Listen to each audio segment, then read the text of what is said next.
안녕하세요. 글로벌 종합일간지 아시아투데이입니다. 한 주간의 여론의 흐름을 짚어보는 시간입니다.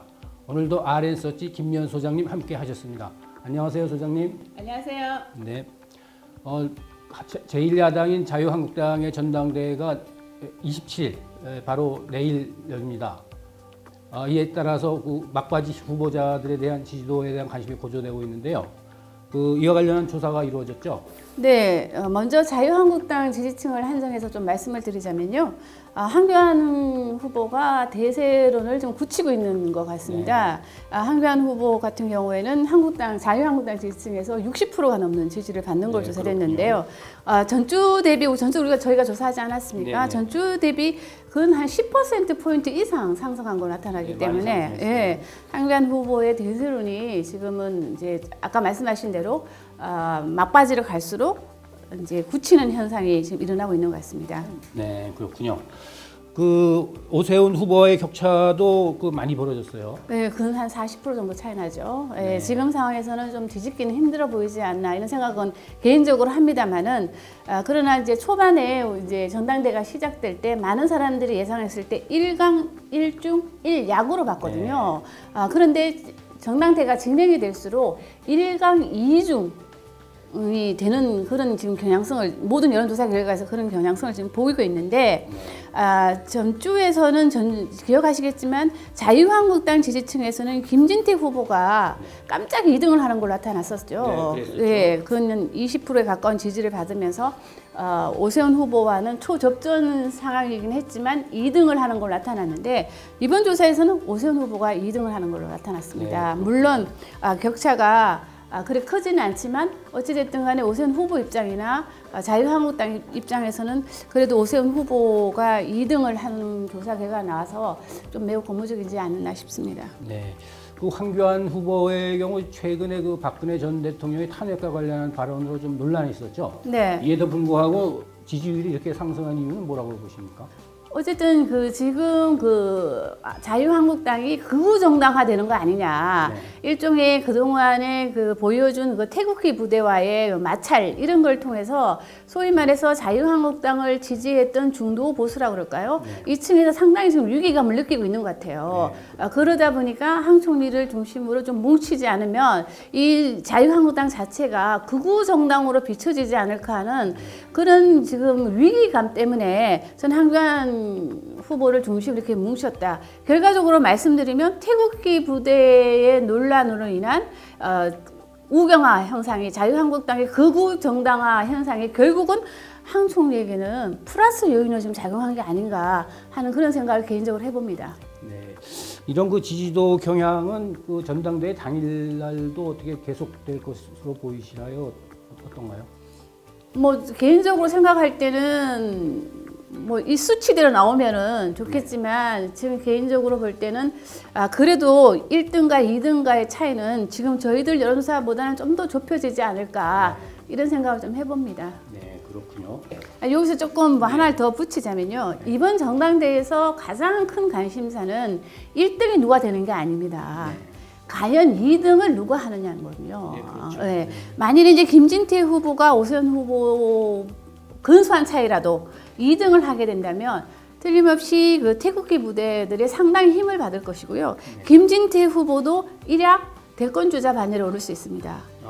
그래서 김진태 후보를 일각에서는 한국형 트럼프가 되는 게 아니냐, 그런 걸 꿈꾸는 게 아니냐, 이런 얘기가 있기 때문에 지금 저희가 좀 주목해서 봐야 될 사항은 과연 누가 2등을 하느냐 하는 거고요. 또 당심과 민심이 과연 한 후보에게 다 갈 거냐. 결과적으로 보면 당심은 한 후보에 가고 민심은 또 다른 후보에게 쏠리게 된다면 한 후보 입장에서는 앞으로 한국당을 운영하는 데 있어서 상당히 어려움에 봉착할 수 있다는 것도 하나의 관전 포인트로 봐야 될 것 같습니다. 네, 소장님 말씀을 듣고 보니까 정말 2위가 누가 하느냐 못지않게 2위가 누가 될 거냐도 상당히 큰 화제를 불러일으킬 것 같습니다. 예, 만일에 그날 이제 우리가 좀 상상의 나래를 좀 펼쳐본다면요. 만일에 이제 김진태 후보가 2등을 한다면 근소한 차이라도 종합 2위를 하게 된다면 저는 황교안 후보의 1등한 것보다도 더 많은 스포트라이트를 받을 수밖에 없다는 거죠. 그렇군요. 그런 걸 감안해 봤을 때 황교안 후보 입장에서는 그래도 오세훈 후보가 2등을 해주는 게 향후 당 운영이나 당 지표를 설정하는데 좀 더 이롭지 않을까 이런 생각을 할 것 같습니다. 네.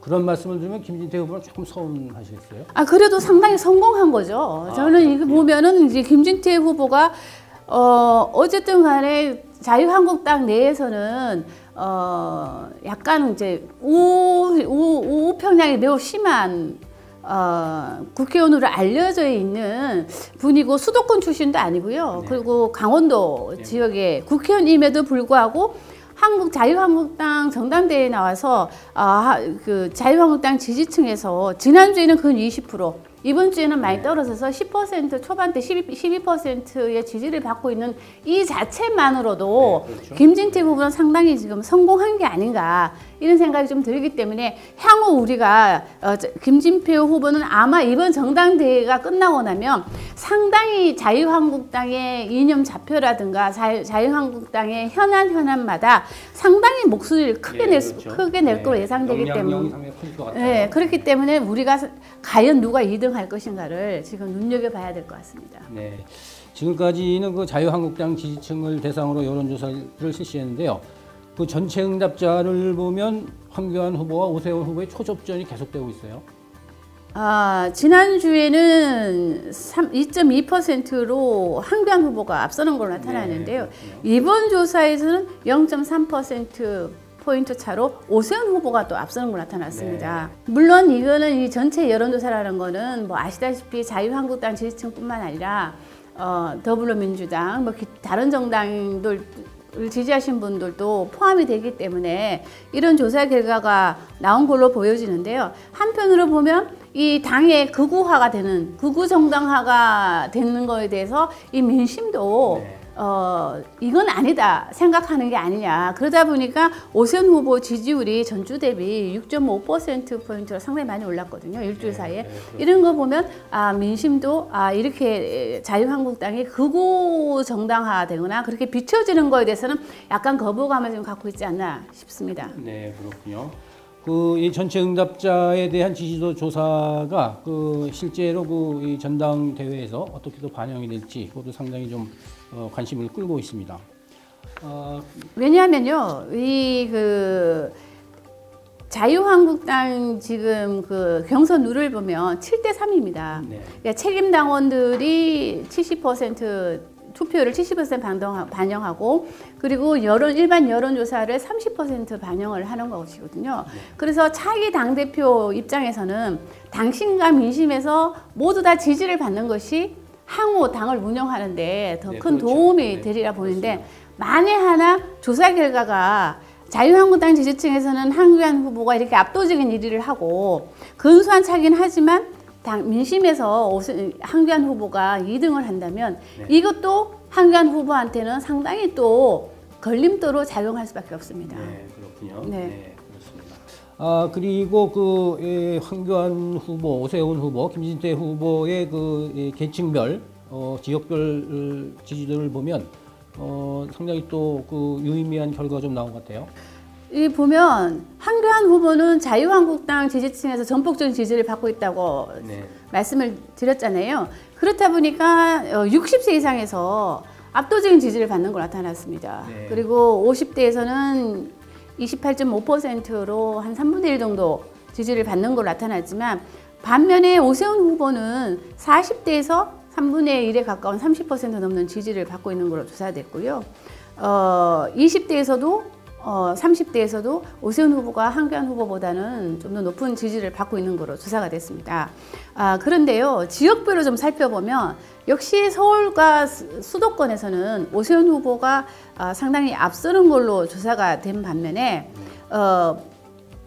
대구 경북에서는 역시 황교안 후보가 32.7%로 지지를 받고 있는 걸로 조사가 됐습니다. 네, 그 오세훈 후보의 경우 서울 수도권 호남 지역에서만 이제 지지도가 좀 높았고요. 그 다른 지역은 모두 황교안 후보가 지지도가 높았네요. 네, 그럼에도 불구하고요. PK 지역에서는 29.4%로 오세훈 후보의 지지율도 만만치 않은 거 나타났거든요. 네. 물론 황교안 후보 지지율도 뭐 31.7%이기 때문에 두 후보의 격차는 초접전이기 때문에 누가 앞선다고 말할 수는 없지만 오세훈 후보가 상당히 PK에서는 약진하고 있는 걸 나타나기 때문에 서울 수도권 어떻게 보면 이제 오세훈 후보가 말하고 있는 확장성 면에서는 이제 이런 걸 근거로 했을 때는 오세훈 후보가 황교안 후보보다는 좀 더 앞서고 있다고 볼 수 있는데 물론 이것이 이제 역선택이라도 볼 수 있죠. 그러니까 자유한국당을 지지하지 않는 다른 정당에서는 황교안 후보보다는 오세훈 후보를 지지하다 보니까 이런 상황이 좀 벌어진 것 같고요. 물론 이제 더불어민주당 지지층에서는 오세훈 후보에 대한 지지율이 34.4%로 압도적으로 높은 걸 나타났고 황교안 후보에 대한 지지율은 3.8%로 나타났습니다. 예, 그리고 지지한 후보가 없다는 것이 뭐 가반에 이르는 것이 나타나는데 의외로 더불어민주당 지지층에서는 김진태 후보가 9.3%로 황교안 후보보다 높은 걸 나타났거든요. 이거는 일종의 한국당이 좀 극우화되는 걸 좀 바라는 그런 마음이 좀 작용한 게 아닌가 이런 생각 좀 듭니다. 네, 그렇습니다. 네. 아까도 말씀하셨지만 연령별로 보면 그 황교안 후보는 60세 이상에서 압도적인 지지를 받은 반면 다른 연령대에서는 오세훈 후보가 다 우위를 그렇죠. 차지하고 있어요. 네. 특히 아까 말씀드린 것처럼 그 40대에서 상당히 30.1%로 황교안 후보보다는 더블 스코어 앞서고 있거든요. 그건 이게 왜냐하면 이 더불어민주당의 핵심 지지층은 바로 30, 40대입니다. 그러니까 40대들의 정치 상황을 봤을 때는 황교안, 김진태 후보보다는 오세훈 후보 쪽을 더 선호한다고 볼 수 있겠죠. 그러다 보니까 이런 결과가 나온 것 같고요. 어쨌든 오세훈 후보 입장에서는 전체 여론조사에서 뭐 근소한 차이긴 하지만 1위를 했다고 하는 거는 상당히 고무적인 현상입니다. 그렇기 때문에 과연 전당대회 당일날 어떤 결과가 나올지는 좀 더 지켜봐야 되지 않을까 싶습니다. 네. 그 황교안 후보로서는 이런 그 연령층 지지도를 상당히 좀 깊이 새겨서 나름대로 좀 대책을 좀 세울 필요가 있다고 좀 판단이 되는데요. 20대, 30대, 40대에서도 좀 더 많은 지지를 확보하는 것이 필요해 보이지만 지금으로서는 상당히 좀 힘들어 보이지 않은 이런 생각이 좀 들고요. 그리고 지금 이제 황교안 후보가 만일에 이제 정당대회에서 당대표로 이제 결정이 되고 난 뒤부터는 이제 황교안 후보가 향후 어떻게 당 운영하느냐에 따라서 좀 결정될 수 있는 부분이 있겠죠. 네. 자유한국당의 전당대회를 앞두고 그 막바지 후보들에 대한 지지도를 조사해 봤습니다. 이런 지지도가 어떻게 전당대회에 반영이 돼서 어떤 결과로 나올지 상당히 궁금해집니다. 그러니까 저희들이 봐야 될 이제 관전 포인트는 당심은 누구에게 그리고 민심은 누구에게 아니면 당심 민심이 한 사람에게 쏠릴 것인지 그리고 2등 후보는 누가 할 것인지 과연 김진태 후보가 2등을 함으로써 당의 극우 현상을 좀 강화시켰다. 뭐 이런 얘기를 들을지 아니면 오세훈 후보가 2등을 함으로써 그래도 극우보다는 중도 쪽으로 가야 된다는 그런 당원들의 목소리가 실릴지 좀 더 좀 두고 봐야 될 것 같습니다. 네, 그 하루 앞으로 다가온 자유한국당 전당대회 결과를 지켜보도록 하겠습니다. 다음에 그 지난주에 그 정당 지지도도 같이 조사하셨죠? 네.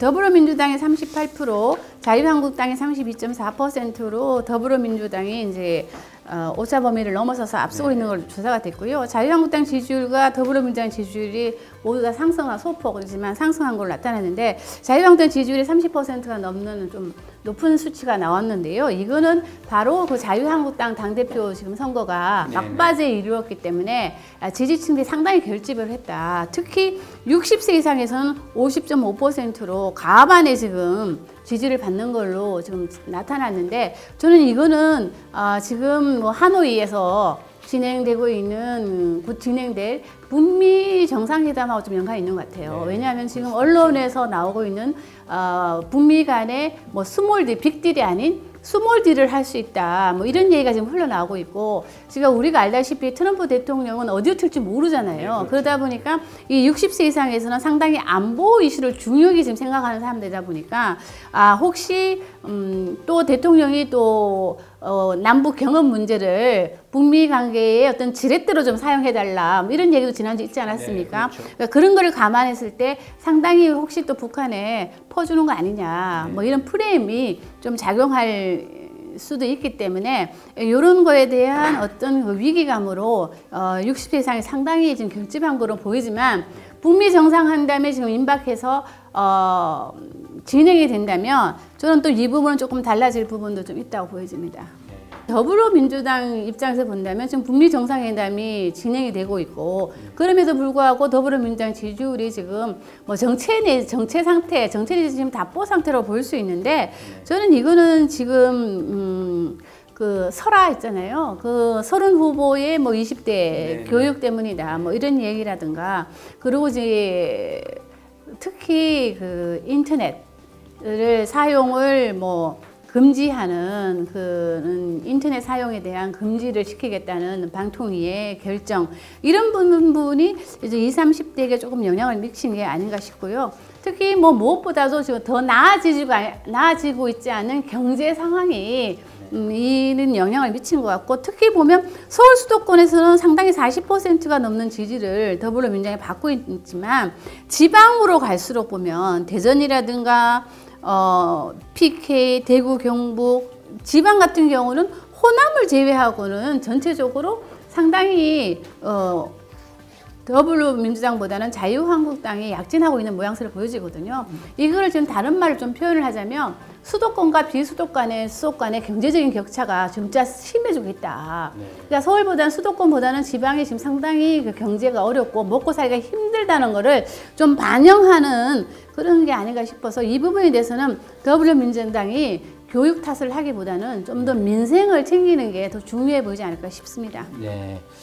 그 지금 말씀하셨지만은 그 서울 수도권과 호남 지역을 제외하고는 거의 모든 지역에서 자유한국당의 지지도가 더 높아요. 네. 예, 이런 거를 보면은 그 역시 그 지역 민심이 어떻게 돌아가는지 이 정부 여당도 상당히 좀 신경을 좀 써야 될 것 같습니다. 그렇습니다. 네. 지금까지 RS서치 김미연 소장님과 함께 지난주 여론의 흐름을 살펴봤습니다. 감사합니다. 감사합니다.